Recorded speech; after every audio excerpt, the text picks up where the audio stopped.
नमस्कार, मैं स्तुति शुक्ला। कृषि न्यूज में आपका स्वागत है। आइए नजर डालते हैं आज की कृषि से जुड़ी सबसे बड़ी खबरों पर। पीएम किसान सम्मान निधि स्कीम की 10वीं किस्त को लेकर बड़ी खबर आई है। दरअसल कृषि मंत्रालय के मुताबिक 15 दिसंबर तक किसानों के खातों में 10वीं किस्त के पैसे भेजने की तैयारी है। अगर आपने अब तक इस योजना के रजिस्ट्रेशन नहीं करवाया है तो जल्द ही इस हफ्ते ऑनलाइन रजिस्ट्रेशन करवा लें।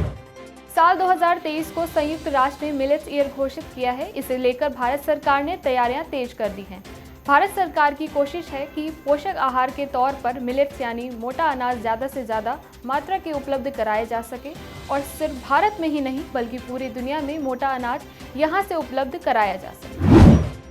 इफ्को किसान संचार देश के किसानों से महत्वपूर्ण रूप से जुड़ा हुआ है और साथ ही किसानों को सही प्रकार के कृषि उपकरण के चयन को लेकर भी मदद कर सकता है कि कौन सी फसल उगाई जाए और कब सिंचाई की जाए। इसको लेकर इफ्को किसान संचार के सीईओ संदीप मल्होत्रा ने कृषि जागरण से बातचीत के दौरान क्या कुछ कहा, आइए जानते हैं। इफ्को किसान का ये प्रयास है कि ये सारे डिसीजन जो हैं उसको ठीक तरह से एक सूत्र के अंदर पिरो के वो किसान तक पहुंचा सके, ताकि किसान को समझ आए कि इस सिचुएशन के अंदर उसको किस तरह की क्रॉप लगानी चाहिए, किस स्टेज पे उसको इरिगेशन देनी चाहिए, किस तरह का सीड लगाना चाहिए और हार्वेस्टिंग कब करनी चाहिए। देखिए, मौसम के चेंजेस तो अब आएंगे ही आएंगे। अगर किसान सैटेलाइट का, ड्रोन्स का और बेटर सेंसर्स का इस्तेमाल कर सकता है तो वो अपनी क्रॉप को क्षति होने से बचा सकता है। और मुझे ये और उम्मीद है कि किसानों की आमदन जो दुगनी होगी वो दुगने दाम से नहीं होगी, लेकिन ब्रिंगिंग मोर एफिशिएंसी, जितना आप लेके आ सकेंगे एफिशिएंसी इन कृषि प्रोडक्शन, उससे जो है उसको फ़ायदा होगा। और इफ्को किसान इस तरफ बहुत कदम उठा रहा है। Confederation of NGO of India, Hindustan insecticides limited और राम नारायण फाउंडेशन ने देश में 150 जगहों पर किसानों के लिए जागरूकता कार्यक्रम आयोजित करने का फैसला लिया है, ताकि किसानों की फसलों में कीटनाशक का अधिकतम अवशेष स्तर उतना ही रहे जितना कि एक्सपोर्ट के लिए जरूरी है, वरना अधिक होने पर एक्सपोर्ट नहीं हो पाएगा।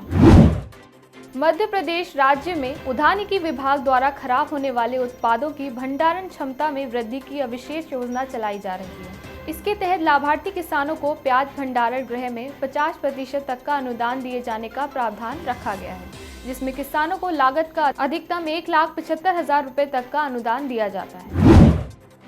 गन्ना मिलों के रवैये से परेशान महाराष्ट्र के किसान ने एक हैरान करने वाला ऐलान किया है। सोलापुर की पंढरपुर तहसील के सुस्ते गांव निवासी विजय कुमार नागतिलक ने कहा है कि यदि उनके जिले में कोई भी मिल प्रबंधक 14 दिन के अंदर सभी किसानों के गन्ने के उचित और लाभकारी मूल्य का भुगतान कर दे तो वह उसे तोहफे में अपनी 1 एकड़ जमीन दे देगा।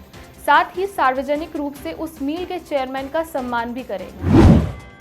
कृषि एवं किसान कल्याण मंत्रालय द्वारा 2021 से 2022 के लिए मुख्य खरीफ फसलों के उत्पादन का प्रथम अग्रिम अनुमान जारी कर दिया गया है। केंद्रीय कृषि एवं किसान कल्याण मंत्री नरेंद्र सिंह तोमर ने बताया है कि खरीफ सीजन में 150 मिलियन टन रिकॉर्ड खाद्यान्न उत्पादन का अनुमान है। किसानों की अथक मेहनत, कृषि वैज्ञानिकों की कुशलता एवं केंद्र सरकार की किसान हितैषी नीतियों से बम्पर पैदावार हो रही है। मौसम विभाग ने दिल्ली में जल भराव और यातायात बाधित होने की आशंका के साथ बेहद खराब मौसम होने की चेतावनी जारी की है।